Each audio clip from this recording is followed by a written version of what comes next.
The opinions expressed on the following program are strictly those of the guests and do not necessarily reflect the views of WCZT, regional media, coastal broadcasting, personnel, or advertisers. Money Talk with Melanie, brought to you by MrCreditRepair.biz.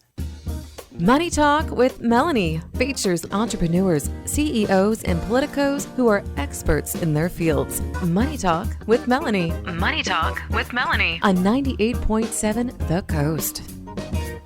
Welcome back to another brand new live episode of Money Talk with Melanie. I'm your host, Melanie Collette, broadcasting live from beautiful Wildwood, New Jersey, here in this wonderful fall weather. Well, wonderful if you like it below 95, which I do not.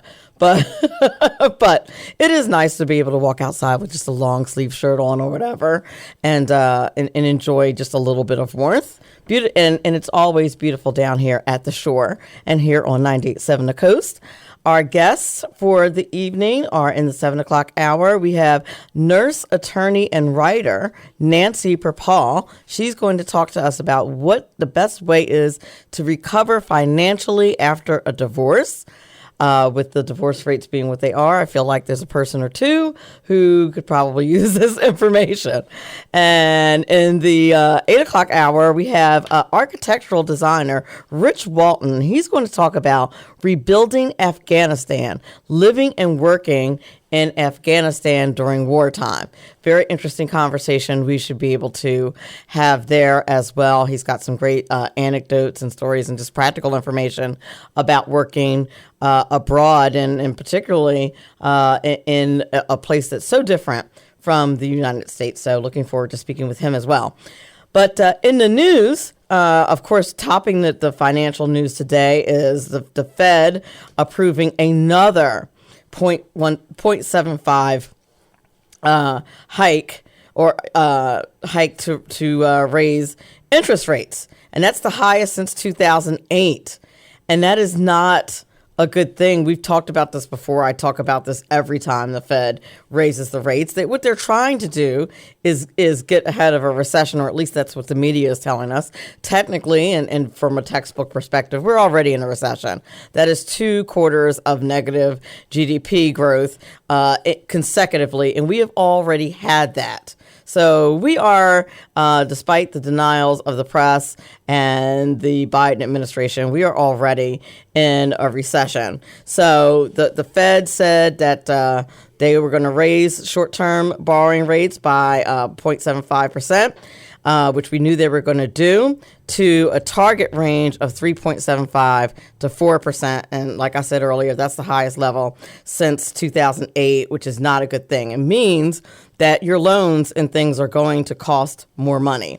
And that's just not good when inflation is as high as it is. But one of the only ways to stabilize inflation, unfortunately, is doing this.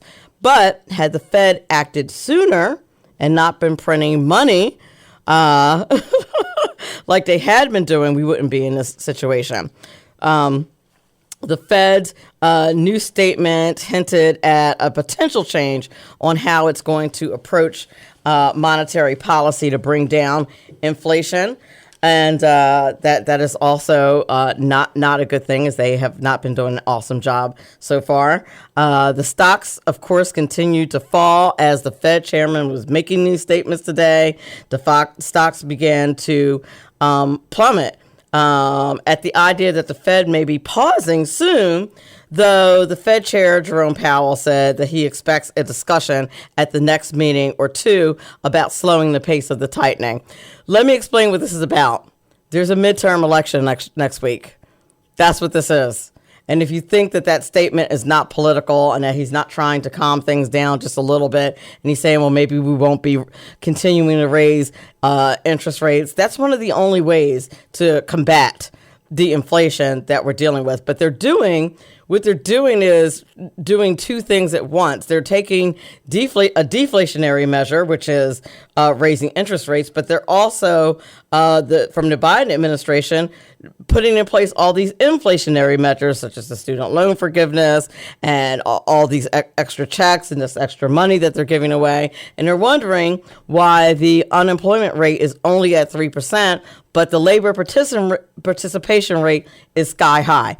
And what that means is people who are not participating in the market anymore, people who don't have jobs and are not looking for jobs, are not participating in the labor market. And that is also a problem. And that's part of the reason why unemployment is so low. So it's problematic. I have never seen a person enter a job and screw it up so quickly. I just don't understand how they got in the White House and they just immediately started to screw things up, and they should know better. I don't get it. But Jerome Powell, who's the Fed chair, reiterated that there may come a time when they'll slow down the pace of the rate increases. And again, I would argue that he only said that because there's a big midterm election next week. The Democrats are probably going to get their clocks cleaned, and he's probably trying to mitigate some of that damage. That's just one girl's political opinion. I'll bet they'll be right back on the raising the rates train soon after the midterms are over and they figure out like what's what. But my favorite story of the week is the fact that Elon Musk finally nailed down that Twitter deal. He finally bought Twitter, and the absolute people just apoplectic and just so upset over the fact that people will be able to say whatever they want now. It is really just beautiful. I know it's petty. I get it. But I don't understand how you can be so upset over somebody saying something you don't like. Why? Just keep scrolling. People are so upset and mad that President Trump might be back on Twitter because they don't like his tweets. You can unfollow him. You can do that. You can use your little thumbs and scroll by his tweets. Hey, even roll your eyes while you do it. That's what I do when I see a tweet or a post that I don't like. I roll my eyes, call that person a name, not online, just to myself, laugh at them, and then I keep scrolling to move on with this beautiful life and don't waste my time with that negative energy. What is it with these super duper lefties that can't seem to bring themselves to do that? They have to shut down conversation altogether. And I would argue, for those of you who have seen me online, you may or may not know that I am a black woman. And being a black woman, I want to know who the racists are. If somebody puts out a racist tweet or writes a racist post, I don't want that taken down. I want to know that that person is a racist. Everybody should be free to be whoever they are. You actually have a right to be a racist. You don't have a right to control people's jobs, affect their lives being a racist. But if you want to walk around and not like another color, not like black people, good. Let me know so I can stay away from you. That's my philosophy. That's my philosophy. But people are mad that now we're going to know everything's going to be revealed. So the first petty thing Elon does is dissolves Twitter's board, which they needed to be dissolved. They were terrible. So he dissolved their board, and he said that it was just temporary, but for now, they're shut down.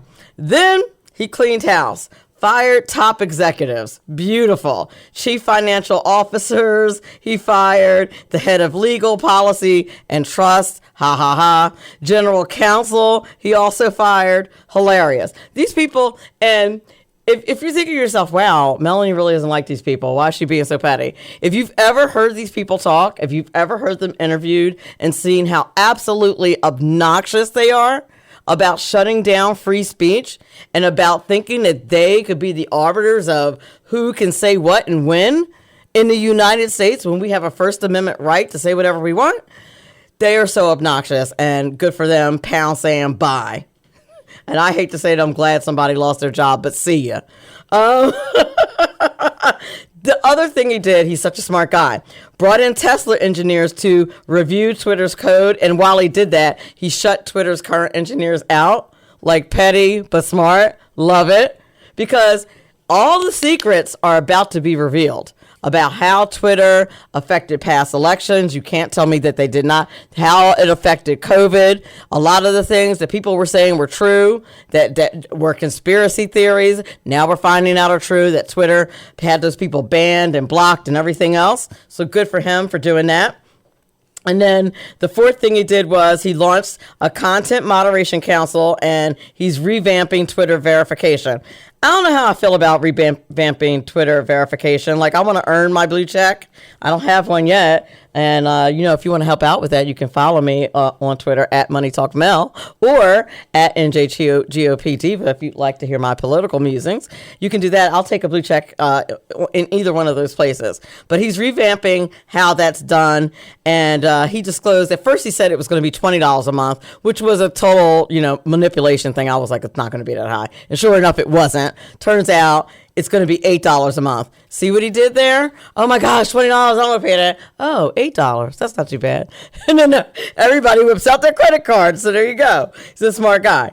And then the last thing he did was he did a little poll about whether or not they should revive Vine. And if you're old enough to remember, I think the new gentleman on the board, Sam, may not be old enough to remember. He looks pretty young. Remember Vine, that website Vine where all the videos were? He's like, should I buy that or what? What do you think? Should we include them or what? So he did a poll about that, and he might revive Vine. Who knows?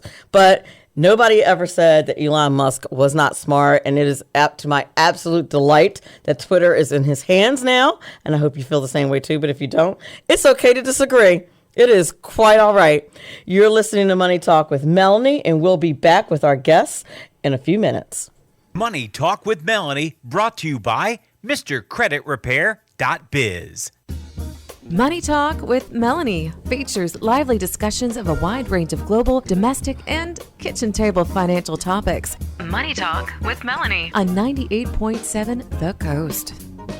Welcome back to Money Talk with Melanie. In our first hour, we have nurse, attorney, and writer Nancy Perpall. She's going to talk what is the best way to recover financially after a divorce. A bit about Nancy Perpall. Prior to becoming a divorce attorney, Nancy was a critical care nurse, which laid the foundation for how she viewed her clients, not as a file to churn, but as someone who cared about her clients. She's published widely in nursing and law and has now turned to writing fiction and nonfiction full time. And without further ado, I'd like to welcome to the show Nancy Perpall. Well, thank you, and thank you for having me. Thank you for being on the show. I think this is just such a great topic, and there's many other aspects of divorce, of course, to discuss, but I focus on money, but I feel like money is just a core kind of to everything else that you go through with divorce. But the financial hit, even if you do well, can be pretty hefty. The financial hit can be devastating to the dependent spouse in so many cases. Unless you really have a prenuptial agreement where you've negotiated a really fair resolution of the economic issues and your support after the divorce, it's left to the courts. And that's one of the reasons why I encourage people who are thinking about getting married to really do some financial planning before they get married so they both can be sure they're both on the same page. So many times the dependent spouse, usually the wife, has no idea what the assets are, has not paid bills, they've never had a money date where they sit down and they talk about what the assets are, what the debts are, and what would happen in the event that they do get divorced. I mean, it's not really a shock to most people when someone announces they want a divorce. I mean, there's been tension, unhappiness leading up to it. And when you start to feel that, you really need to ask the hard questions. How are we going to divide the assets? How do you see me taking care of myself if you're the dependent spouse? I mean, I think the latest statistics are 75% of the women who are surveyed post-divorce. I want to make sure that I'm saying this correctly. Yes, I think it's 75% are nearly at the poverty level 5 years after divorce. I find that stunning. Maybe it's because I have trust issues. I don't know. But I don't understand how you can just float through life in a marriage and just let one person have total control and autonomy over your finances, where you don't even open a bank statement every now and then and see what's going on. And just let one person handle all the bills. I guess it's easy to do that. Maybe if you have kids and everything seems to be getting paid and you just don't, ignorance is bliss. I've just never been that way. I don't understand how you can operate that way. I don't get it. But I know tons of women do, and there's plenty of evidence that mostly women will do that and just let. And there's nothing. Listen, I'm all about somebody providing and paying my bills, but I'm also all about we're going to see that financial advisor together. You know what I'm saying? Absolutely. When the statements come in, both of our names are on it, depending on what the situation is, unless there's some financially strategic reason not to do it that way, which sometimes there are. But then you also need to have other agreements in place if that's what you're going to do, is my feeling. Absolutely, without a question of a doubt. And one of the reasons, and the census, the age group that I'm talking about, where they really have no idea, they've not paid the bills, their dependent spouse, and they really are struggling financially. I mean, really struggling financially. They're the ones who got married under the old economic idea of marriage, where one spouse, the man usually was going to make the assets or brought the assets, and the woman was the homemaker. And that was her role. And, talking about money was unseemly. You didn't question your husband about money. And that was the very old standard. I will tell you that millennials are now asking for prenuptial agreements on a rate we have never seen before. They want to know what's going to happen in the event that our marriage doesn't work out. And many of them actually do talk about plan for the future.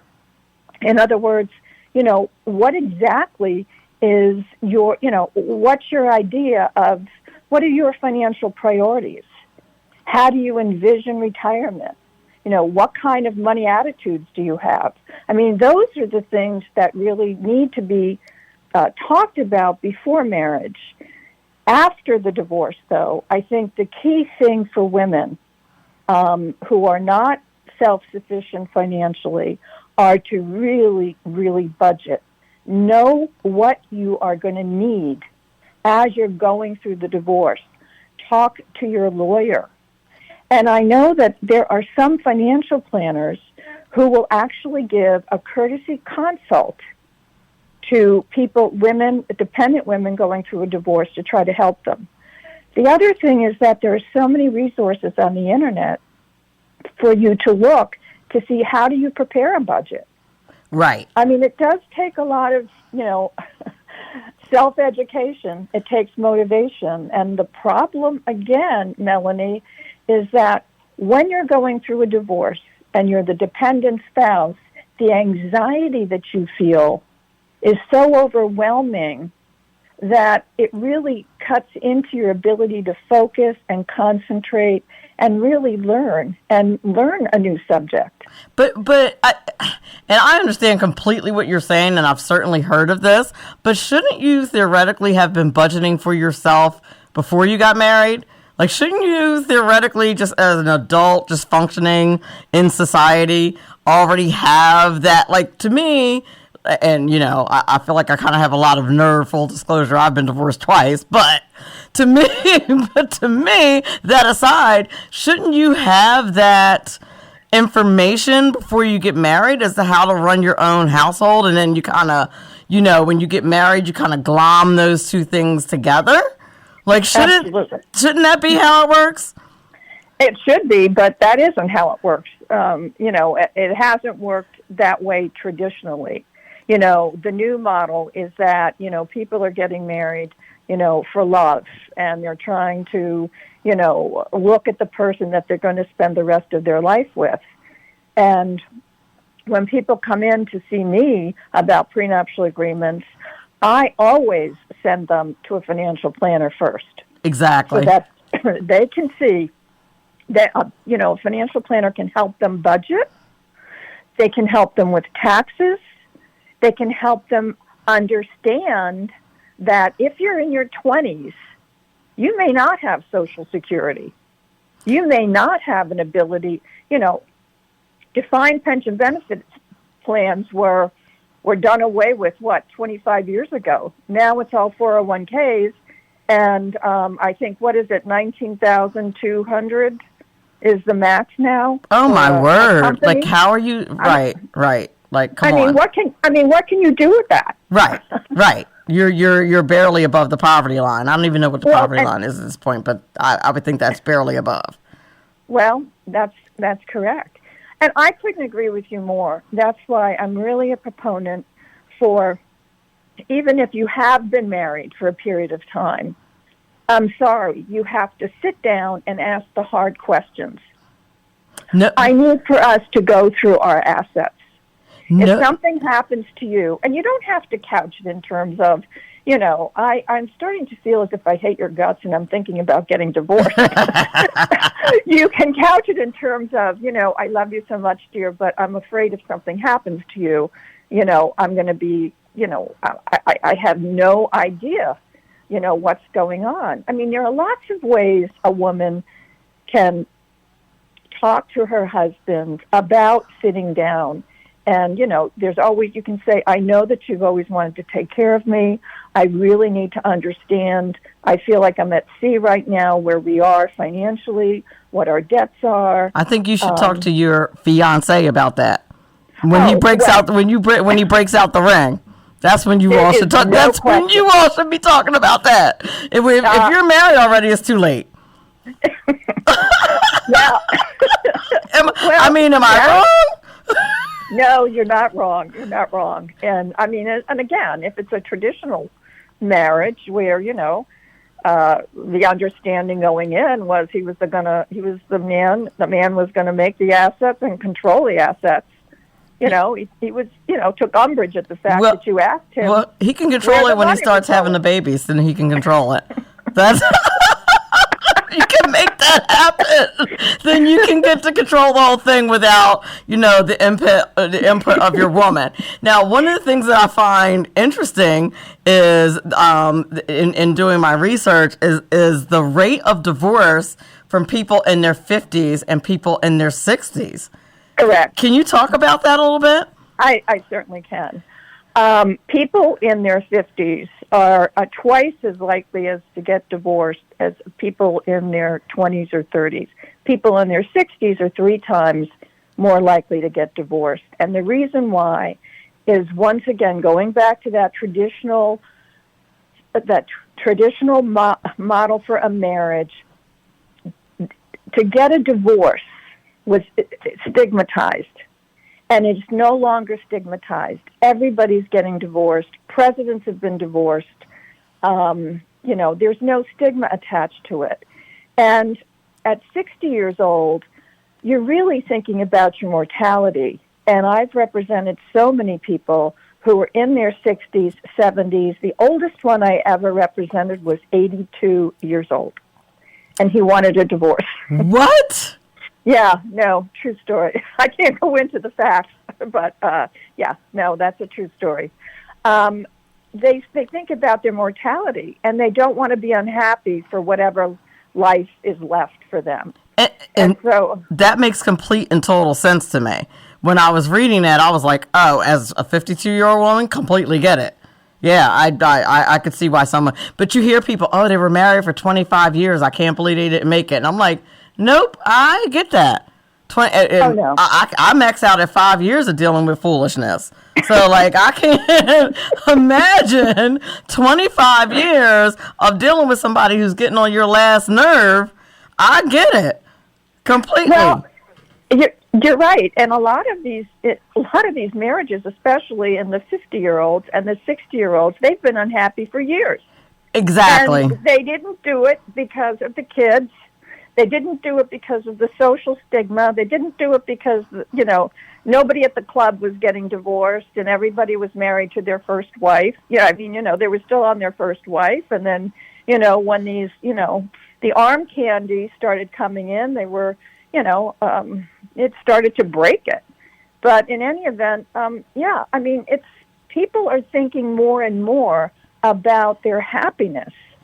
True. And I think post-COVID, too, or, I guess you could argue it's still COVID, however you want to put it. It's debatable, right? But I think post-COVID, people have more of a YOLO kind of attitude, like you only live once.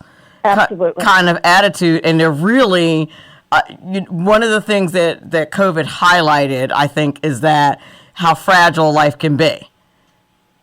And it's interesting that you mentioned that because there's a drastic uptick in divorces post-COVID. Not during COVID because the courthouses were closed. Right. So, everybody says, well, there were no divorces during COVID. That's because you couldn't get a divorce. Exactly. How are you going to get a divorce during COVID? That is very true. But I would think nothing highlights whether or not you really want to be with this person and being locked down with them for a year. Exactly. And a lot there, it's interesting. A lot of the statistics now show the surveys as to what caused the uptick in the divorce rate is fights over COVID, over whether to get a vaccine, over whether to mask, over whether to send the kids to school, over whether to vaccinate the children and have the children masked. I mean, all of these arguments, and then, of course, there's the political issues in marriages. One person is for one party or one philosophy, the other is for the other. And, during the 2020 election, people were taking the signs off the lawn. One spouse would put the sign on, the other one would crawl out and take the sign off. I mean, people were fighting over this. And you can't, we are, as I mentioned in the open, we're less than a week away now from midterm elections. And it's a shame how polarized we've become because of that. But to let that interfere in your marriage is very sad. To me, I feel like it just comes down to people respecting each other. Money Talk with Melanie, brought to you by MrCreditRepair.biz. Money Talk with Melanie features entrepreneurs, CEOs, and politicos who are experts in their fields. Money Talk with Melanie. Money Talk with Melanie on 98.7 The Coast. Welcome back to Money Talk with Melanie. I apologize. We were mid-conversation and had a power surge, and everything just went out. I thought maybe we had a whole power outage, but that's not what that was. I apologize to our guests and to our audience for that. No problem for me. Okay. That's what happens in marriages. You get a power surge and you go out. That is so true. That is so true. And I think we were talking about before, we'll call it a break. Before the break, we were discussing how one of the reasons people got divorced, that COVID caused a lot of divorces, and that the political climate has been such that it was causing strife between people in their homes. And I think you had the combination, right? You had COVID and arguing over COVID. Then you had people taking political positions because of COVID, and you couldn't get away from that person because it was during COVID. And that's why there was a 31%, and now I think that they've updated that statistic, it's even higher in domestic violence. Wow, now that's sad. Absolutely. Yeah, 31% increase in domestic violence as a result, directly resulting from COVID. Wow, and do you think that was, people being in the house, being cooped up in the house with one another and just losing their cool? Or how? I don't know. If you were already someone who was going to abuse another person, I feel like you have always been that person. I think that there are so many people who are unhappy in their relationships. And I think during COVID, people used that as an excuse to really physically show how really demonstrably they were unhappy in their marriage and how they really despised the person they were living with.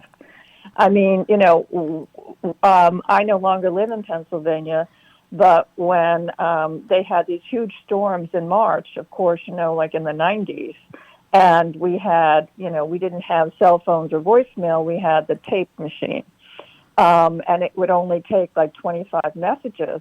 After every huge snowstorm where the people were together in the house 4 or 5 days, I would come into my office and it would be full of people wanting to come in for their divorces. I mean, being cooped up together with a person you really are not in love with becomes a real problem. It becomes a physical challenge. Anxiety not only affects your emotions, but it affects your body. As you said, I was a nurse before I became an attorney, and, the physiological impact of unhappiness is really, in so many times, not really appreciated. Being unhappy in a relationship is really detrimental to your health. It sincerely is. It is. Yeah, I mean, totally. And there is I can't remember the name of the man, so pardon me, but he started this Financial Psychological Institute in Boulder, Colorado, and it's all about, being for financial planners to become sensitive of how unhappiness, especially unhappiness in a marriage, and financial insecurity for a spouse who's been dependent and now is divorced and left on or his or her own, how that affects them physically. And, he has this big course on teaching non-medical people how to deal with people who are coming to them in a high state of anxiety and how to get through to them and how to help them. So, I mean, it's the research. That makes a lot of sense because if you're not in your right mind, you're already not going to make good decisions. And going through a divorce is like a death, and it's just a highly emotional time, and you're probably not making awesome financial decisions. Oh, totally.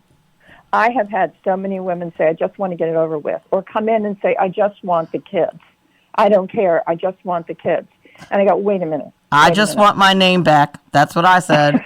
The judge asked me, do you want alimony since you put him through nursing school? Do you want this? Do you want that? My dumb emotional self said, I just want my name back. Mm-hmm. Mm-hmm. Dumb. Now, that was the anxiety. That wasn't dumb. It wasn't dumb. There was a physiological reason why you said that.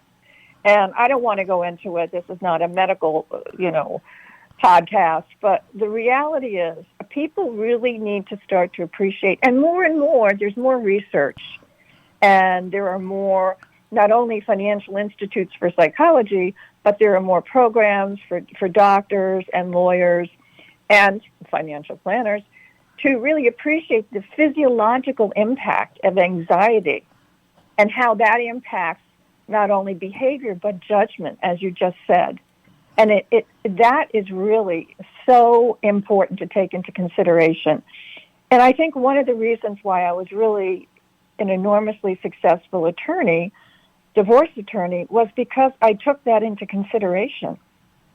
And that's wise. That's wise for sure. Well, and there were several times where people would come into my office and I would say, and I would go through the history of the marriage and everything, and I would say, when was the last time you actually had a physical checkup? Because I knew that there was something brewing in them. And, I went to school in the 60s, and that was a time when we didn't have the computer to tell us what was wrong with the patient. You had to evaluate the patient. So I have a lot of skills in that regard, and 9 times out of 10 there was something wrong, sadly. But, I think for people who are recovering from a divorce, and it is it's a recovery. The longer you try to maintain the same lifestyle you had while you were married, the worse off financially you're going to be. Yes. I mean, you just can't do it. And it's trying to get the client to accept the fact that not only has their relationship changed and their social status has changed, but so has their lifestyle changed. Yes. And it's a lot to absorb.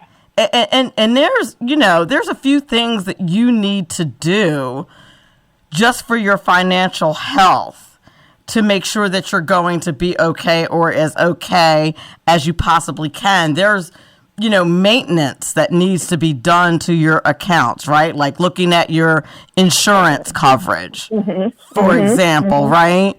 To taking note of what is in whose name. There's changing your beneficiary. There's all these details that. Well, it's interesting. I don't want to interrupt, but I really want your audience to listen to this and listen hard. If you are divorced, if you've already gone through a divorce, and you have filed a quadro, which is a vehicle where the spouse who was not employed and did not contribute to the 401k or pension plan got half of it. Unless you change the beneficiary after your divorce and you remarry and you think that wife is going to get it, she does not. Correct. The prior wife will get it. That is 100% right. I am so happy you raised that because I had a situation where my client, and I always sent out letters, this is what you have to do, just like you said, the beneficiary.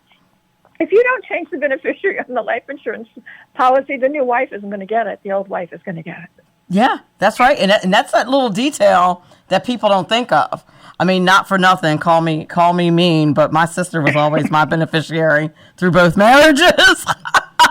No, I don't think you're mean. I just think that you're an exceptionally bright woman who really has a good sense of herself, and I think that's so important. And more and more young women are more like you, and more like me. We're going to stand on our own 2 feet. I'm not going to be dependent on a man for money. I mean, no way. I'm not going to ask. Right, and I want to make sure that I'm clear on the difference between, it is perfectly fine to have a man who is a provider. I have no problem with that. None whatsoever. What is not fine is for you to blindly allow that to happen and you not know what's going on. That is not fine. Yes, 100%. And I think, again, I mean, we're going over this, but I think it bears repeating. These decisions need to be discussed. The hard questions have got to be asked before you get married. And let's face it, 50%, it's actually a little less than that for first divorces. It's like 47.3%. It's not quite 50, but it's close enough to call it 50. 50% of first marriages are going to get divorced, and, it doubles for 50-year-olds and triples for 60-year-olds. So there you go. I mean, the chances are you're going to be married more than once in your life. So if you didn't ask the hard questions the first time, in the name of everything that's holy, heaven, or if you believe on Mount Olympus, the gods are there for you. Whatever you believe in, do yourself a favor and ask the hard questions before you remarry. Especially if you have children from a prior relationship, and you want those children to have whatever you may have had gotten in during the equitable distribution of your first marriage or community property, depending upon the state you live in. I know you're in New Jersey. Actually, I love Wildwood. I had a house in Stone Harbor. Oh, so you're very familiar. You're one of the few people who really knows where we are. Oh, no, I love Wildwood. The kids they liked Wildwood better than Stone Harbor. Yes. Well, the kids usually do, like Wildwood better than Stone Harbor. Wildwood. love it there. That is for sure. But in any event, New Jersey, is equitable distribution. Yes. So, you need, if you're getting remarried in New Jersey, you really need to sit down and discuss what the assets are, what the liabilities are, what debts you may be coming into the marriage with, and what you want to provide for your children of your first marriage. For sure. And quite honestly, especially if you're getting remarried in your middle age, you really do need to be strategic in how you're setting up your finances if you decide to get married. Because in my opinion, I'm very pro-marriage. Obviously, I did it twice. But the government is not. In my opinion, just the way the policies and things are set up, the government doesn't love marriage. Doesn't really love the family arrangement. And so you really have to be strategic in the way you set your finances up, particularly in middle age, if you're gonna remarry, and make sure that everybody, like you said, make sure any children from your first marriage are taken care of. Any prenuptial agreements you want to do, make sure your life insurance is set up the proper way. There's a lot to it. As much as people want to think that marriage is just about being in love, it's also a business arrangement. Oh, it's the biggest financial decision you will ever make in your life. It is the biggest financial decision you'll ever make in your life. I want to make sure I say this too. When you separate, forget when you get divorced, close any joint accounts that you have. Mm-hmm. Absolutely. One thing that I want people to think about is think about it this way in terms of whether you want to discuss a prenuptial agreement. If you got on an airplane and you heard the pilot announce, you have a 50% chance of making it to the destination, what would you do?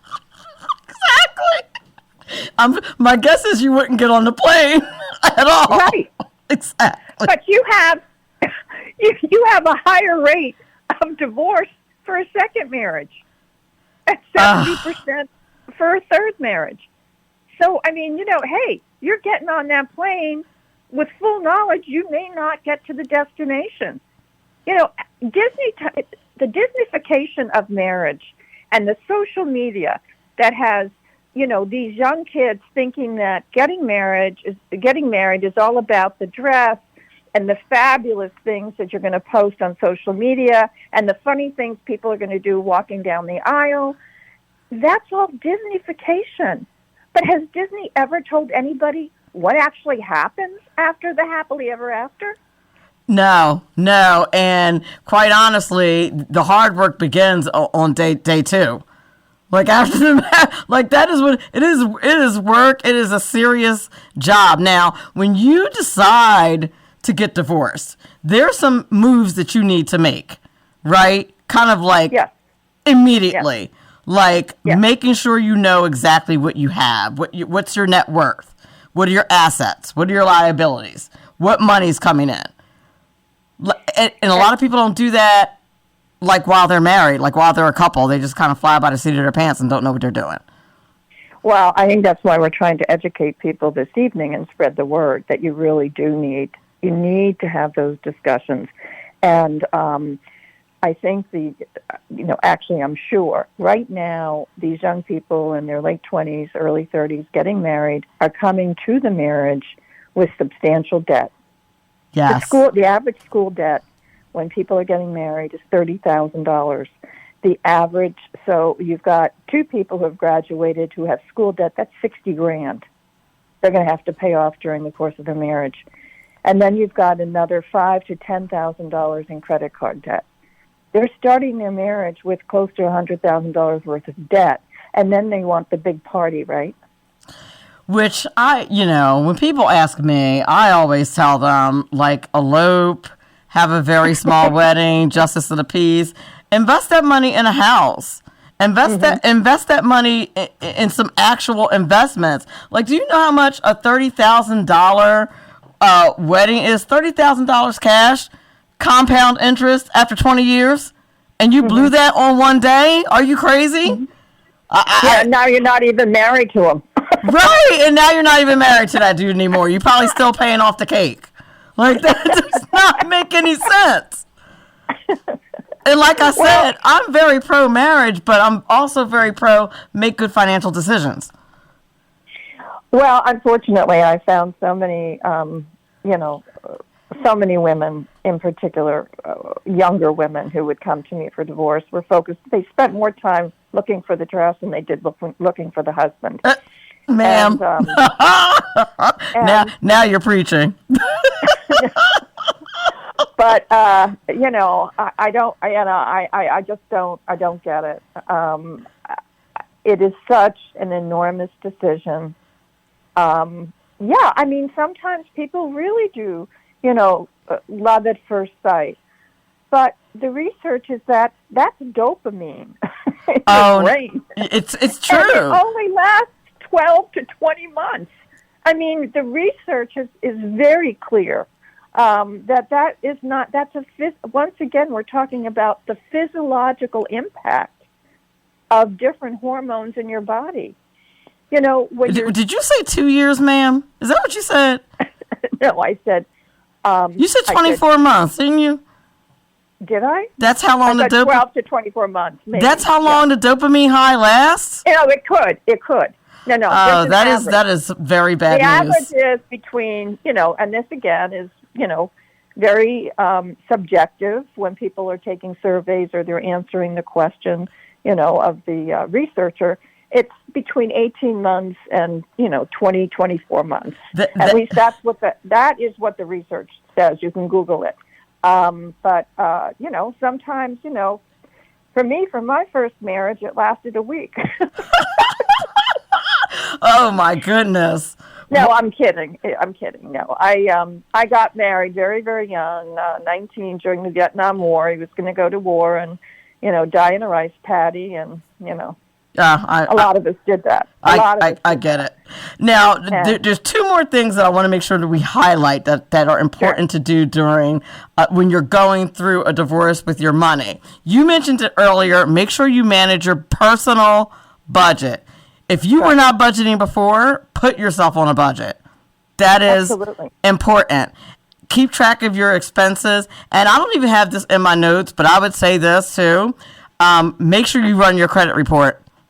Mm-hmm. Absolutely. And make sure that person is not doing anything crazy that's going to show up on your credit report. Make sure you run it and know what's up. Well, and I will say that I agree that they should do that for the first marriage. You need to plan an emergency fund and retirement. And you also need to, when you're getting a divorce, depending upon your age, you really need to think about an emergency fund and also retirement. Because, again, I think Social Security is very shaky at the moment. I mean, I don't know. Not only that, but it's not a lot of money. It's not livable. No, it is not livable. No, it is not. So tell people where they can avail themselves of your services, where they can find you on social media, etc. Okay, thank you so much. Yep. I actually just recently retired, so I am no longer practicing, but I have blogs on Nancy Perpall, spelled PERPALL.com, that most people find extremely helpful. I'm on Facebook author page. I just published a debut novel about relationships and about a lot of the issues that we were just discussing. It's called Around Which All Things Bend, and it's basically about how far are you willing to bend to give love and to get love before you break. And it's getting very good reviews on Amazon. And again, I highly recommend my blogs. There are blogs about, having a child, thinking that is going to help your marriage is the worst thing you can do. Yeah, I think that's well documented. Amen. Well, thank you so much for being on the show, Nancy Perpall. A wealth of information. Keep your on the lookout for the podcast. We aired live, so we had that break live on the air. That was wonderful. But the show will be posted as a podcast as well. So look for that so you can share it with your network. I will do that, and this was great fun, actually. It was just a blast. Thank you. Same here. Thanks so much for being on the show. You have a great night. You too. Bye-bye. Money Talk with Melanie, brought to you by MrCreditRepair.biz. This is important because it's your money. Your money. Money Talk with Melanie. Money Talk with Melanie. On 98.7 The Coast. Welcome back to Money Talk with Melanie. We're headed into our second hour. And if you missed it, shame on you. You missed former nurse, attorney, and writer Nancy Perpall, and she talked to us about the best ways to recover financially after a divorce. And we talked about what divorce is, how it occurs, how it has been affected by COVID, the statistics regarding divorce, and things that you can do to protect yourself. So you missed a very informational hour. If you're thinking about divorce, going through a divorce, or you are post-divorce, just good information in there. If you missed it, make sure you look for the posting of the podcast on 98.7 The Coast's website or anywhere where you enjoy your podcasts, such as iHeartRadio, Audible, or Apple Podcasts, anything like that. Or you could follow me on social media at Money Talk Mel or at NJGOP Diva. You can find the copies of the show there, or at Money Talk Mel on Facebook. You can certainly like my page. And if you want to friend me on my personal page, you can do that too. Now that I'm not being monitored by my employer, my real name is on my Facebook page. Friend me there, Melanie Collette. Happy to have you. So make sure that you listen to that first hour. Our second hour guest is architectural designer Rich Walton, who's going to talk to us about rebuilding Afghanistan, living and working in Afghanistan during wartime. He worked as an entrepreneur and independent contractor in Afghanistan. So I want to talk to him about the current state of Afghanistan, our withdrawal, what it was like to work there, all kinds of stuff. So it should be an interesting conversation. Before we do that, a little bit more news. I want to talk a bit about the anti-work movement, or what is known as quiet quitting. Right? It's this. I've talked about this on the show before, and it seems like quiet quitting is here to stay, according to an article I saw on Axios. You notice, if you listen to the news, that unemployment is at like 3%, right? But there's still people are just not wanting to work, and even people who do work are doing something that's called quiet quitting. And it's working from home. People are doing that. What's happening is people are not doing the rise and grind anymore. People are not getting up and saying, let's have at it. Let's get to it. Let's work real hard. Like that's the era that I grew up in. The rise and grind. You go to work and you work hard, and it's supposed to pay off, and everything else, work kind of comes first. But people are not doing that. Now, people are more like quality of life. Right? It's all about whether or not they're having a good time. People are focused on fun, fulfilling activities that are outside of work while they're also on the payroll. Now, the problem is that can be a conflict, obviously, right? You're getting paid to work. You're not getting paid to play. But people are really kind of trying to eke out as much play as possible. And of course, this is far easier when you work remotely. And since post-COVID, a lot of people work remotely. So they're finagling their hours and trying to get as much as they possibly can.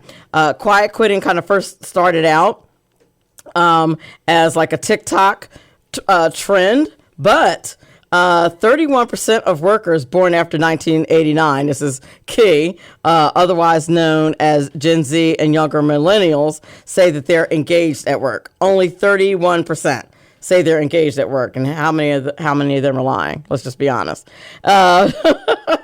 This is far less likely than their older counterparts to feel their work has a purpose. And that's me, right? And when I work with younger people, typically, I'm always like, what's wrong with you? Where's your grind? Where's your ambition? Let's go. And they're just not, they don't have that kind of energy. You know, older people have that work energy, whereas younger people, and I'm not saying that they're wrong, tend to have more of a, what's my quality of life? kind of energy. And it used to be quiet quitting, kind of came out earlier this year, right? And it used to be the narrative was, at least, that it was something that was temporary. But it doesn't seem like it's going to be all that temporary. In another recent survey, 82% of Gen Zers say the idea of doing the minimum required to keep their jobs is extremely appealing. And then 15% of those 82% said that they're already doing it. They're already doing the bare minimum. And, I found that a lot of employers have begun to expect the bare minimum, which is, I don't know, I feel like it's kind of sad. Like, do you want a doctor who does the bare minimum? Like, do you want your accountant to do the bare minimum? Like, there are a lot of very important jobs out here where people definitely need to be engaged. But I think, and I mentioned this during the last hour with the last guest, Nancy Perpall, that I think people have taken on, because of COVID and because the fragility of life was so predominant, because people were dropping like flies as this mysterious virus. I think more people are just like, I'm not going to work my life away. I'm going to live as much as possible and work as little as possible. That when broken down between different demographics, the poll said that 85% of young women find the idea of doing the minimum to get by appealing, and 79% of young men feel that way. Racially, I don't know why they had to break it down this way, but I think it's interesting. 82% of white correspondents, 86% of black correspondents, and 79% of Asian correspondents have this similar view of work. Do the minimum just to get by, just to keep your job. Now, from a political standpoint, 84% of Democrats and 79% of Republicans feel that way. 83% of independents feel that way. And I just feel like I should not comment on any of that.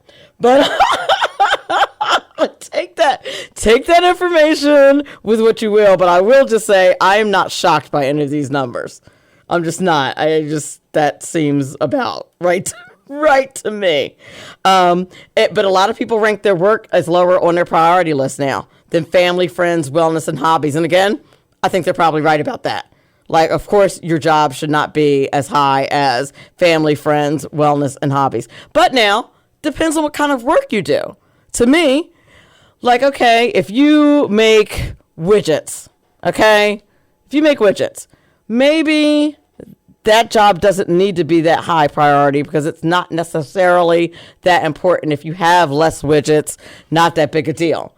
But if you are a truck driver and you drive groceries to grocery stores to be delivered, that's kind of an important job. Like, if you get into an accident, somebody could get hurt. If the food doesn't get there fresh like it's supposed to be, it ends up being spoiled. That's a problem for the people who are expecting to buy those groceries. If you're a doctor, I don't want you doing the bare minimum on my surgery. So I think it depends on what kind of job that you have as far as your attitude is concerned. But my point, and I think Axio's point in this article, was that quiet quitting is a thing. It cuts across all demographics, and it doesn't seem like it's going away. My recommendation, if you are a good boss, and this has just been my experience over my meager 52 years, if you are a decent boss, if you are kind, if you are respectful to your employees, they will move mountains for you. I just recently switched jobs, and I find myself being far more willing to do much more extra things just because my bosses are awesome. And that's just a thing. Take that for what it's worth. I think people are naturally incentivized to do more when they're treated well.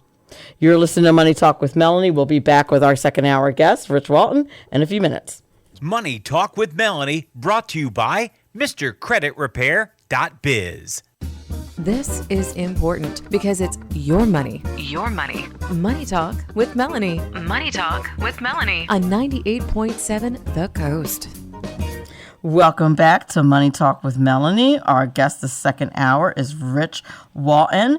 He is, and I want to make sure I say this right, I said this like 5 billion times today. Architectural designer, and can you believe that, Rich? I've said it 20 times today, and I introduce you and mess it up. I apologize. I'm a professional, I promise.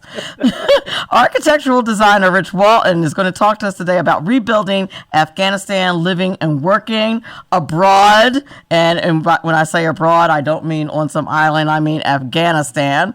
Rich worked in war-torn Afghanistan as an independent contractor, working hard as an entrepreneur to secure construction projects both from the military and other business people without being in the military.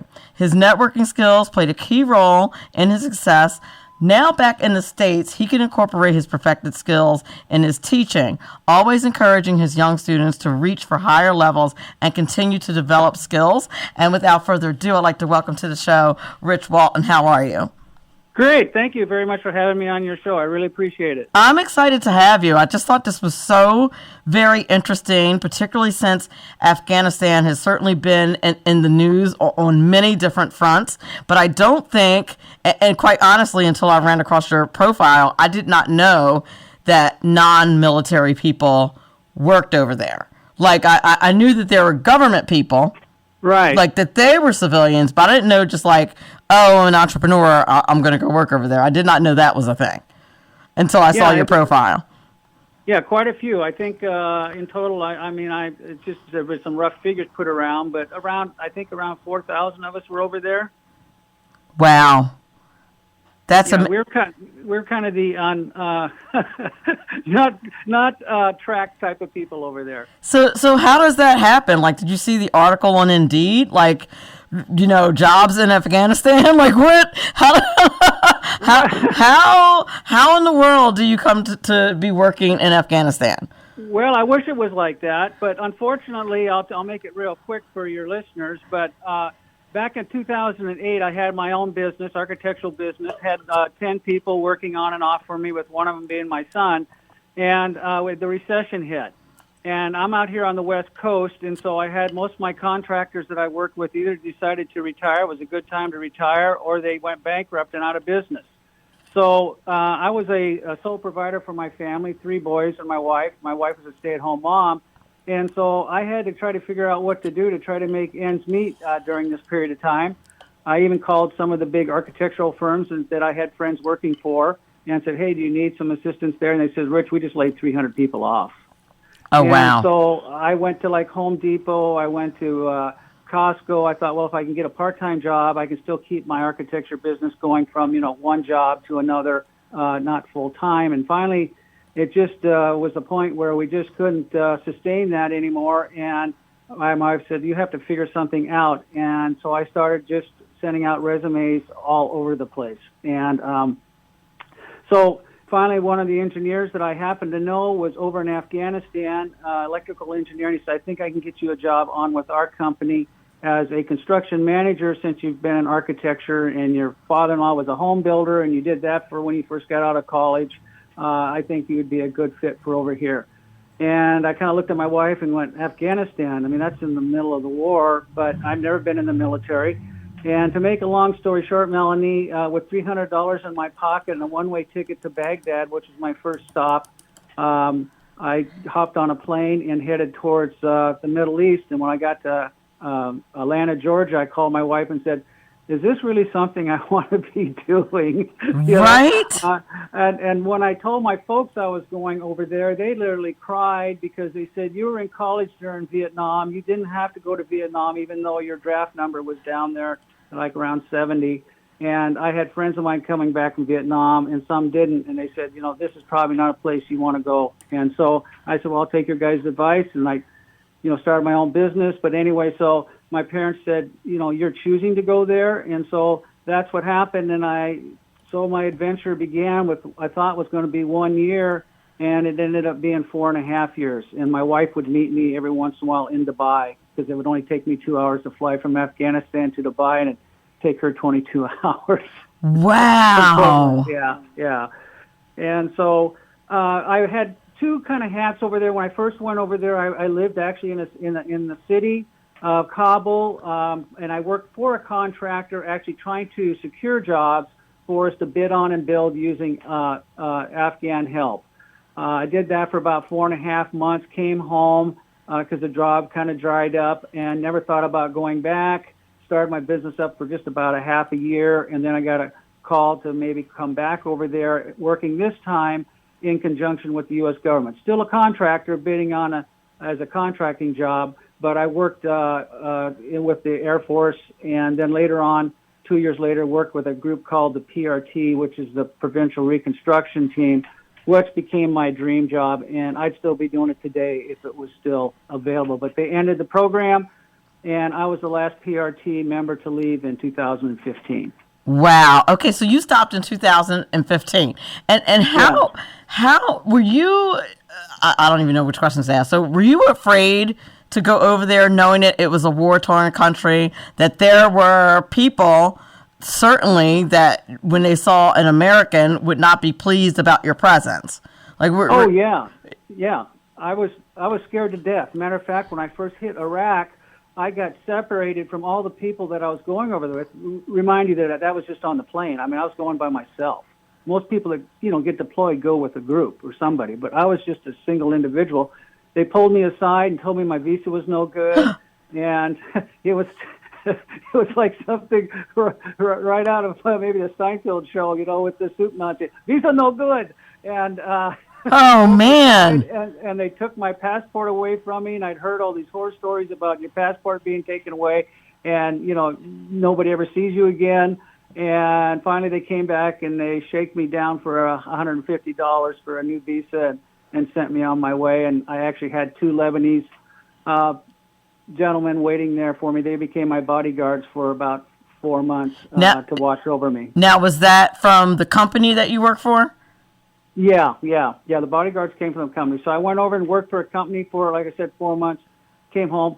And then 4.5 years after that, I stayed over there without coming home except for twice, working for, it was, a government contract is what it was. And so this time my job was to oversee construction, make sure it was being built right, because by that time we had what we called Afghan construction, where they were doing most of the constructing. And in Afghanistan, did they have the same, obviously in the United States, and depending on what federal and state laws rule over the site where you're building, there's certain restrictions and regulations, right, et cetera, that you have.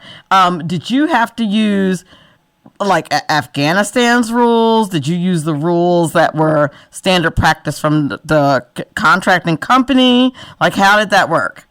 Melanie, that is an awesome question. When I first went over there, I was very naive. I had no idea. Like I said, I was a deer in headlights. So when I was on the big giant military bases, maybe some of your listeners have heard of Bagram and Kandahar. Sure. Then you had kind of that quasi U.S. standards kind of going on, but you got to remember that in Afghanistan, I was told by the Afghans that 80% of their people cannot read or write. 80%. Oh, my word. How do you show somebody a set of drawings? And when I got to know the locals really well, they laughingly call them a map, because when they looked down at it, it looked like a bunch of streets when it was actually, the lines for the building. Blueprint. Yeah.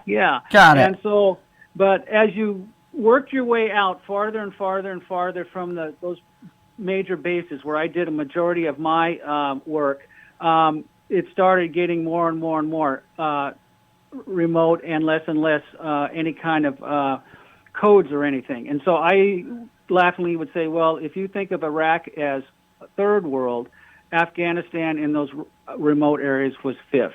Oh. And I'd be out there, and there would be the people in the Bedouins, in the nomads. in the tents and the herds and all those type of things. I'd be in the shadows of some of Alexander the Great's and castles and from 300 BC. I mean, it was just mind blowing.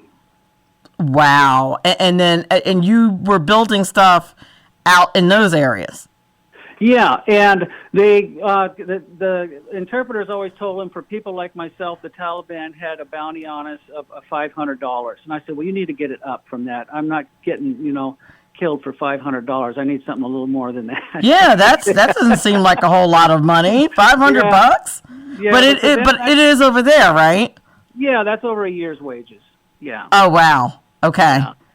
Yeah, so it was a lot to them. But I did a lot of schools, and then I did where I would put I thought after a while, well, I need to finally, when I became part of the PRT, they said, as long as you can find work over here, Mr. Rich, and the reason I go by Mr. Rich, that's my first name is Rich, because a lot of the Afghans over there only have one name.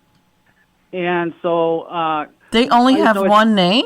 Yeah, one name, and they generally don't know what day they were born on or what year, because they had no reason to track it. And so you had all those things that we're so accustomed to that they don't have. And so when I would tell them my name was Rich Walton, they go, oh, you're Mr. Rich.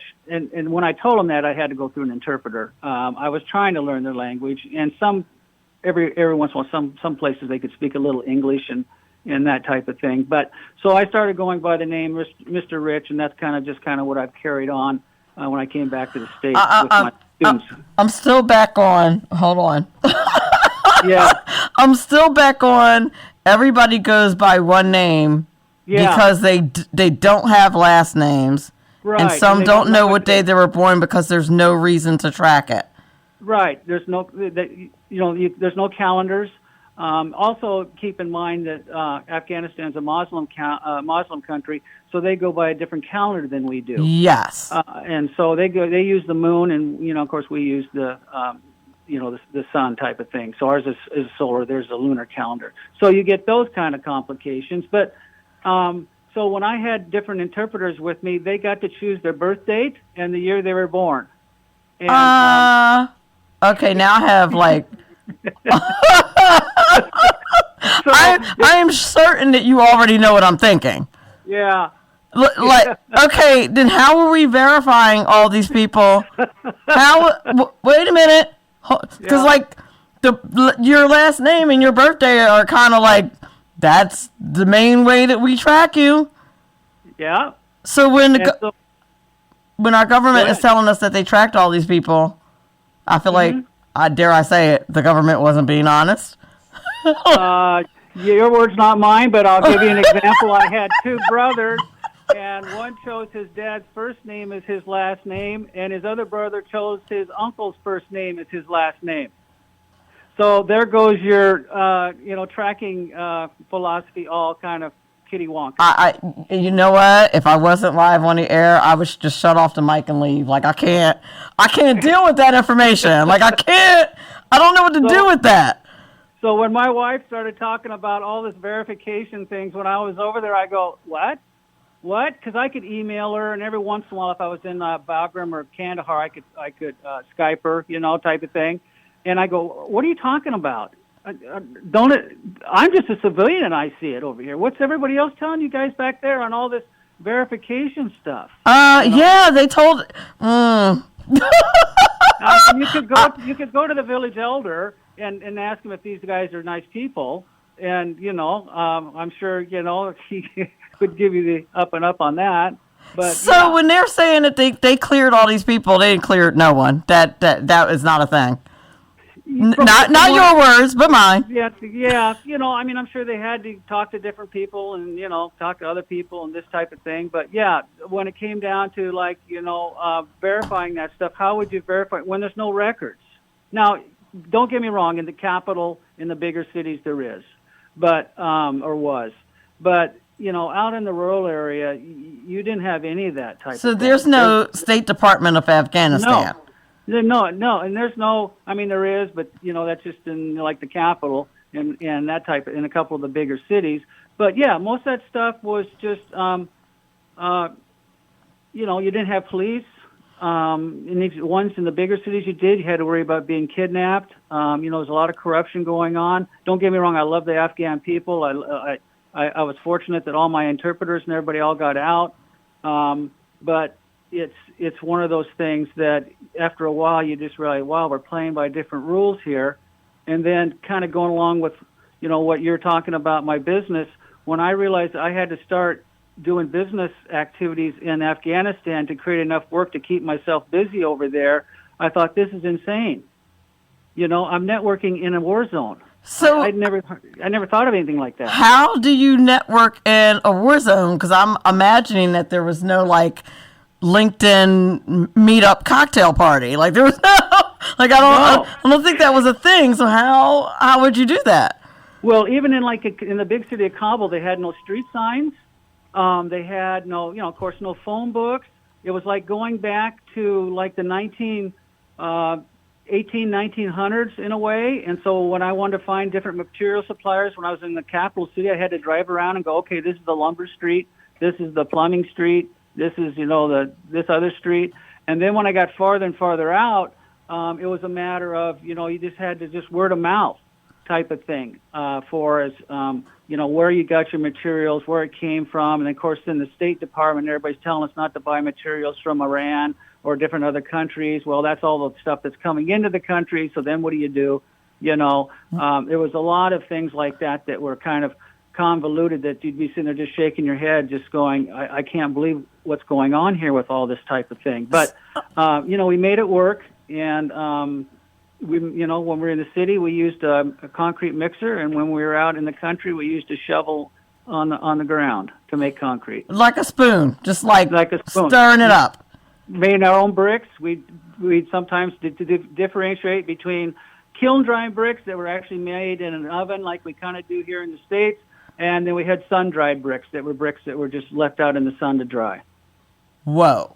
So did you carry, like you were a civilian, right? Right. So were you, all the military, I would imagine, I'm sure, had guns, but what about you as a civilian over there?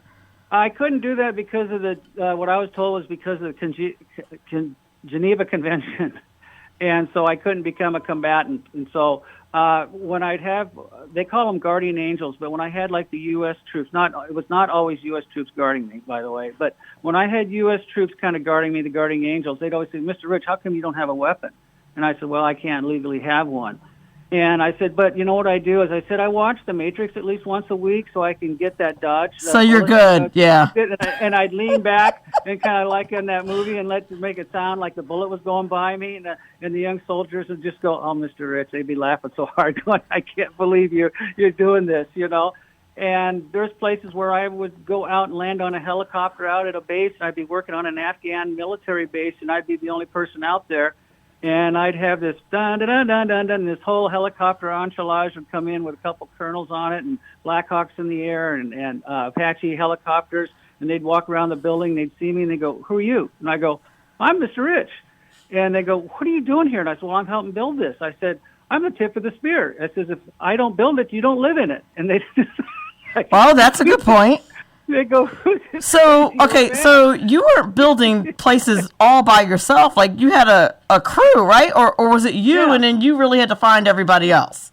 Right. Yeah. And so I would find a contractor, an Afghan contractor who would find the workers, and that was the other problem over there is you might have this big, huge, or not a big, huge, but a good-sized budget going, and then one Afghan would sub it out to another Afghan, and sub it out to another Afghan, and sub it out to another Afghan. So by the time you actually got the person who was actually doing the work, everybody's kind of taking their cut of the piece of the pie, And so then maybe it was say a $500,000 project. Well, now I got like $250,000 left to build it.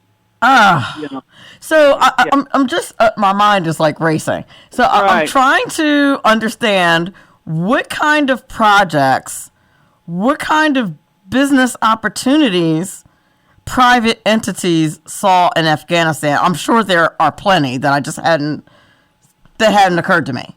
Well, it was more in Iraq, but in Afghanistan, the things were changing. So a lot of times people would say, well, it's going to be the same in Afghanistan as it is in Iraq, and it wasn't. The war in Iraq was between the Sunnis and the Shias, and in Afghanistan it was more tribal with the Taliban and the insurgents coming from other Arab countries like Chechnya and Yemen and those type of things.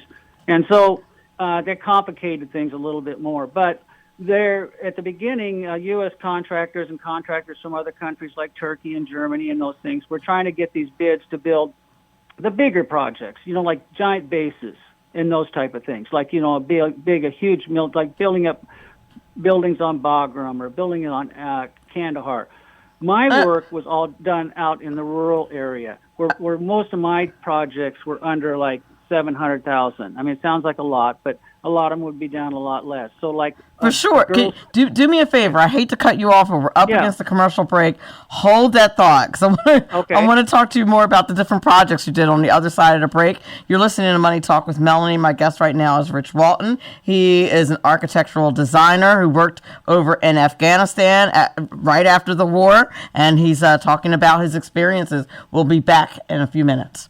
Money Talk with Melanie, brought to you by MrCreditRepair.biz. Money Talk with Melanie features entrepreneurs, CEOs, and politicos who are experts in their fields. Money Talk with Melanie. Money Talk with Melanie on 98.7 The Coast. Welcome back to Money Talk with Melanie. Our guest this hour is Rich Walton. He is an architectural designer, and he worked over in Afghanistan post-wartime while America was over there for 20 years. And he built buildings, many buildings, working as an independent contractor. And we're speaking to him about his experiences and the opportunities that are over in places like Afghanistan. And so before the break, I asked you, like, what kind of private entities would be building buildings over in Afghanistan? Like, you just wouldn't off the top of your head think, where can I find business opportunities? I know Afghanistan. Like, I just don't feel like that's the top of the list of places that you would want to build. Yeah, well, some of it was not only buildings, but of course roads, because you got to get somewhere, right? So you had people over there that were bidding on building roads. But in the major cities and on the major bases, that's where you would have the opportunities for companies to come in and build. I mean, we had Coca-Cola in Afghanistan, in Kabul, company. I actually toured their plant over there. Really? Yeah, and so you got to back in the 1970s, before the Russians came in, Afghanistan was a beautiful country to travel and go to. I mean, I was in college in the 70s, and a lot of my friends went over there backpacking and different things like that, and it was, safe and free. And most people don't realize there's actually an area in Afghanistan was called Little America, and that's when we were over there in the 1950s building dams and everything over there during the Eisenhower presidency. So, I mean, we had a presence over there. We left when the Russians came in. But so when I first got over there, all the Afghans say, "Why'd you leave?" And I go, "What are you talking about?" Leave what? Leave Afghanistan. I said, "What?" And they said, "You don't know about Little America?" And then they'd explain to me and tell me where it was and that type of thing. But so the private business opportunities over there were, in the major cities for the embassy. I don't know if it ever got to that point, but at one point it was projected that the embassy in Afghanistan, the U.S. embassy, was going to be the largest in the world. It was going to supersede Baghdad's, so in Iraq. So I don't know if that ever did actually happen, but they were continuously working on that. So you had to have, people with secret clearances and that kind of credentials to work on the embassy work over there.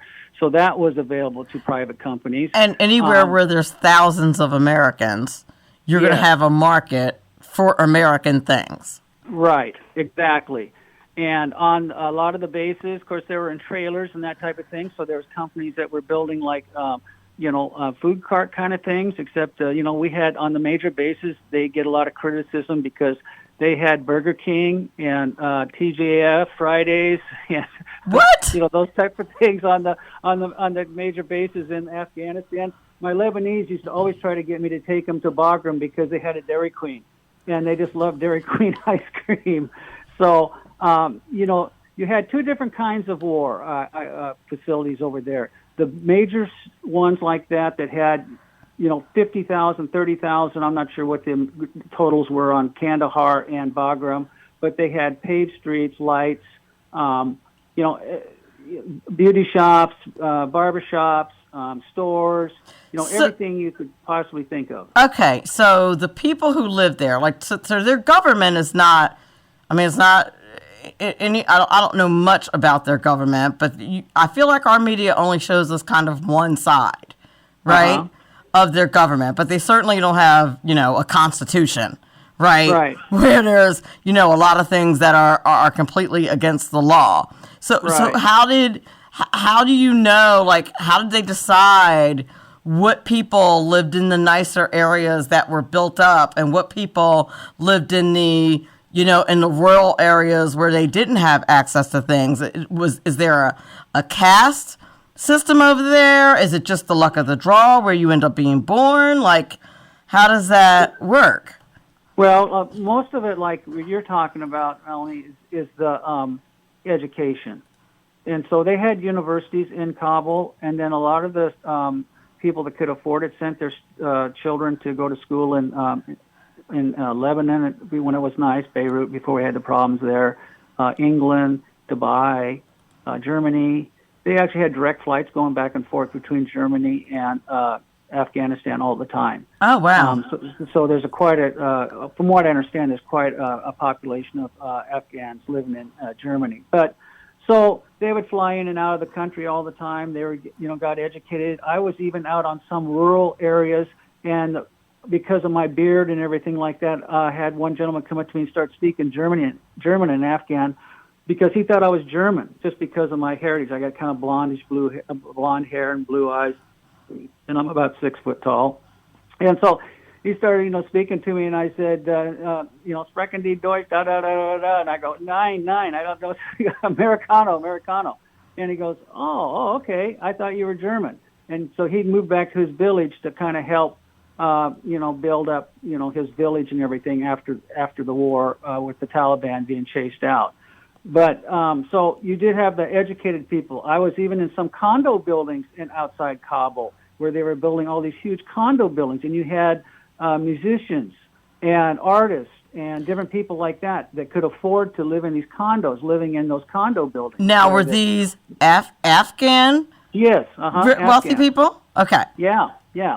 And so now what happens when the Americans came in, when they had Afghan first construction and they started weaning out a lot of the foreign, even including U.S., we couldn't underbid the Afghans because they would always be able to underbid us. And so, foreign companies. Sure. And so it pretty soon became where the Afghans were really building the majority of the stuff in the other areas. And if it was the government or the State Department or whoever it might be, submitting the funds to have this done, then that's what the last 4 years of my life was done, was overseeing that those jobs were being built. I always get a kick out of it because they had some places where they would have projects going out, let's say building a small base for the Afghan police. And no one would go out there because it was too dangerous, because you could get killed by the Taliban or whoever. Well, I went out there to inspect those kind of sites. And what I found was where they said that all this building had been built with all these columns, what they did is they just took pictures of the same column from about 9 different directions. What? Yeah, and sent the photos, and it said, well, here's how far we've gotten so far. Wow. And so that's why you had to be out there to make sure stuff was actually getting... Right, yeah, and that's a whole nother story how I was able to get out there, but I did favors for the different groups, the Special Forces and the SEALs, and it's like the old business thing, what goes around comes around type of thing. Indeed. And so when I needed to get out to a certain site or a certain area, I'd make a couple phone calls, and I'd say, can you guys get me out there? And they go, yeah, Rich, we got a convoy going out there, so-and-so, so why don't you come on over to our place and we'll throw you on and you can go ahead and go out. So that's how I got to a lot of places that a lot of other people weren't necessarily had access to. So when you got over there, how were they get, at least I feel like the media says that, for example, they're extremely religious in Afghanistan. Were there any religious things that you had to abide by while you were working over there? That, we have freedom of religion over here, so we can kind of do what we want. But, right. But over there, were there like religious rules and things that you had to follow? Yeah, one is I'm a Christian, so I was not supposed to talk to anybody about my Christian faith, and I would have educated university students that were my interpreters that would all of a sudden start asking me about Christianity, and of course they were Muslim. Before I went over, I had the time to read the Quran. Of course, it was in English; it wasn't in Arabic, but I had a chance to read that, so I had kind of a heads up on what, their beliefs were and some Sure. of their things that they had. But yeah, there were certain things like that. So Christianity is not allowed. No, Like that's no, true. no. That's not allowed over there. No. And matter of fact, one of my first months there, they drove me around Afghanistan and said that's where the last Jewish person lived in Afghanistan, and pointed to this little building. So it was kind of like, let that be a warning to you. Yeah, and so it was, everything's over there is that, obviously when you're on a major bases, they do have some kind of pork products and stuff like that, but when you're off the bases, out when I was living in the city and stuff, we don't have any pork. And I got a big kick out of it one time is because I had some Bosnian bodyguards on one little base I was at, and they had Jell-O because the food was being supplied by the U.S. government. Oh, and Jell-O as pork, right? Yeah. And one of the guards was Jell-O, and one of the guards was Christian, and the other one was a Muslim. And so, but they're both Bosnians. And so I'd asked him, I said, well, aren't you going to have something? He goes, no, Rich, I'm Muslim. And I go, well, yeah, but it's just Jell-O. And he goes, no, it has pork products in it. A lot of people don't know that Jell-O has pork products in it, but it does, so I'd learned different things like that. Their Sunday is actually Friday. And so, the only day that they don't theoretically work is Friday, but, they mostly work all the time. So they observe a Sabbath of sorts, but it's on our Friday, I guess. Yeah. Oh, wow. And, that's it. Now, how did you get paid? Did they pay you in U.S. dollars direct deposit to your bank account? Did you get paid with whatever currency they use in Afghanistan? No, everything was handled here in the States. And so even when I was working for a private contractor, the first time I was over, the money was automatically deposited into an account. And then for my first of my 4.5 years over there, when I worked for the Air Force, it was deposited into, electronically deposited. So I never saw a cent of it. My wife saw it all. but in order to function over there, I would imagine you needed some money. And did you have to go to a bank or a place to convert it into whatever currency they use so that you could do business, first of all, and so that you could function personally? Or did your company pay for all your personal? No. So for a lot of that, like on the major bases, they had a money exchange. And so, and of course, if I was in the airport, there's always the money exchange in the airport. But so there were banks that I could go to and exchange, but it was typically about 50 to 1. $1 U.S. dollars worth about 50 of theirs. It fluctuated. Yeah, it fluctuated quite a bit. Now, were the prices of things kind of commensurate with that, or were you living large over there? Like was a bottle of Coca-Cola? You said Coca-Cola was over there. Was that like 50 of their unit of currency, or would it be like a you know what I'm saying? Yeah. So it just depends. Towards the end, in the construction, they got wise, and of course, then construction costs went up, but because Americans got big checkbooks, and Germans and everybody else, the British and everybody else. So America's not the only one who was over there. There were other countries over there. And that would be a whole nother show for you, because my mind was blown, Melanie. I don't want to use this term because it's too scary, but it was a world war. There were every country I could ever think of. I was sent to a base one time, Melanie, and the people protecting the base were Mongolians. And I go, what are Mongolians doing in Afghanistan? And when I talked to one that spoke English, I said, I thought you guys were buddies with the Russians or the Chinese or something. He goes, well, yes, we were, doing stuff with Russia, and then we were doing stuff with Chinese. But now America's building schools in Mongolia, so here we are. Wait a minute. Oh, okay. So, it's not good to have dead air on the radio. As somebody who's involved in politics, like when you said, I know exactly what that means. Yeah. Like they made, America was like, look, you want these schools or no? Then you'll give us some help over here in Afghanistan. Yeah. Like that sounds like how it went down. And I saw the Albanians over there and how they could afford to be in Afghanistan. I had no idea. I'm sure it all went through like NATO or something, but My favorite, the group I traveled with the most, besides the U.S. Americans, was the Romanians, and I loved those guys. I mean, they protected me and went everywhere that I wanted to go, and I mean, they just really didn't want anything to happen to old Mr. Rich, and so I got to be pretty good friends with them. And I used to always kid them about, okay, who's from Transylvania here in this rig, because I don't want to get bit, and they'd laugh. And before we go out on a mission, they would all line up in a circle, and they'd all sprinkle holy water on everybody. And I said, "Oh, is this to protect me?" And because they'd ask me if it's okay to put holy. I said, Sure. They do fine. That? That's what they do? Yeah. And they'd make the the mark of the cross on my forehead, because they're Eastern, Orthodox, Russian Orthodox Christians. And you'd get inside their rig, and there was crucifixes hanging. Wait, they didn't get in trouble for that over in Afghanistan, or were they outside of Afghanistan? They didn't. No, they're in Afghanistan. They don't care. And all right then. So, yeah, but most of the time too, when I went out, my favorite U.S. group to go out with was the 82nd Airborne, because we'd always say a prayer before I went out. And I said, I thought we're not supposed to do that. And one time, one of the captains looked at me and goes, "We're the 82nd. I was about to say, everybody loves the 82nd. Well, our hour is coming to a close. Tell people where they can follow you on any social media or anything else that you'd like to tell the audience before we go.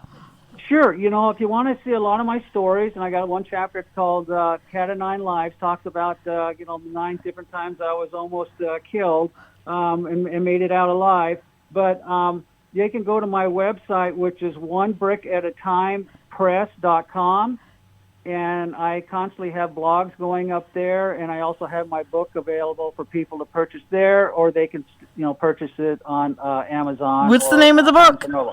The name of the book is One Brick at a Time. Oh, that's the name of the book, One Brick at a Time. Excellent. Yep. Rich Walton, thank you so much for being on the show. You provided a wealth of information and just some really interesting stories. I thank you so much. Thank you very much. Yep, have a great night. You too. Bye. Bye-bye. Money Talk with Melanie, brought to you by MrCreditRepair.biz.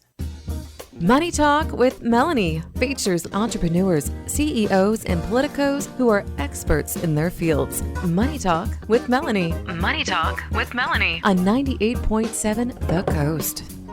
Welcome back to Money Talk with Melanie. I'd like to thank my guests, Nancy Perpall and Rich Walton, for being on the show tonight. My main man on the boards tonight, his first night all by himself, Mr. Sam, did a great job. And I'd like to thank MrCreditRepair.biz, a.k.a.